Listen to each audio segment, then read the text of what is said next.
Assalamualaikum warahmatullahi wabarakatuh dan salam sejahtera. Ampun tuanku beribu-ribu ampun, sembah patik mohon diampun. Dengan segala hormatnya dipersembahkan ke hadapan ke bawah duli yang maha mulia tuanku, dipersilakan berangkat mencemanduli ke majlis penganugerahan diraja pada hari ini. Hadirin sekalian dimohon berdiri.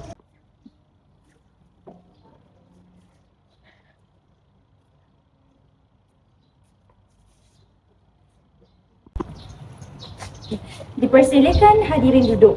Bagi memberkati majlis, dipersilakan saudara Aidi untuk memimpin bacaan doa.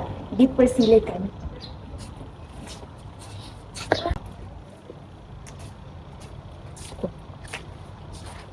Bismillahirrahmanirrahim. Ya Allah, kami memohon rahmat dan keberkatan-Mu ke atas majlis ini. Kurniakanlah kesejahteraan ke bawah duli yang maha mulia, Tuanku serta seluruh rakyat jelata. Semoga majlis ini berjalan dengan lancar dan penuh keberkatan. Amin ya rabbal alamin. Amin. Ampun tuanku, patik mohon perkenan untuk meneruskan majlis.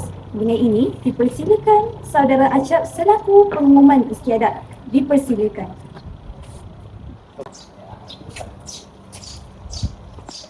Ampun tuanku, patik mohon berkenan untuk memulakan istiadat penganugerahan. Dipersembahkan penerima anugerah Saudari Adila binti Ali atas kecemerlangan dan sumbangan beliau. Dipersilakan untuk menghadap.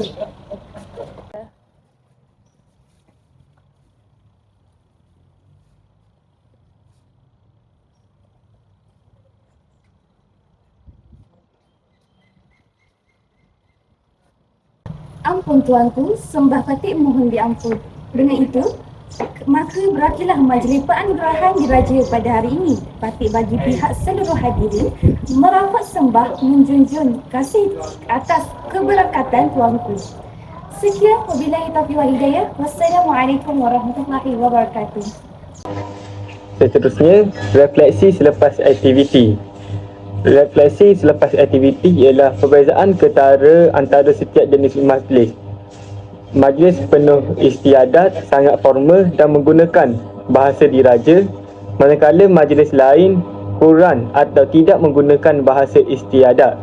Seterusnya, kesantunan paling sukar untuk diaplikasikan ialah penggunaan bahasa istiadat, contohnya patik, ampun, tuanku, kerana jarang digunakan dalam kehidupan seharian. I just had to let you know you're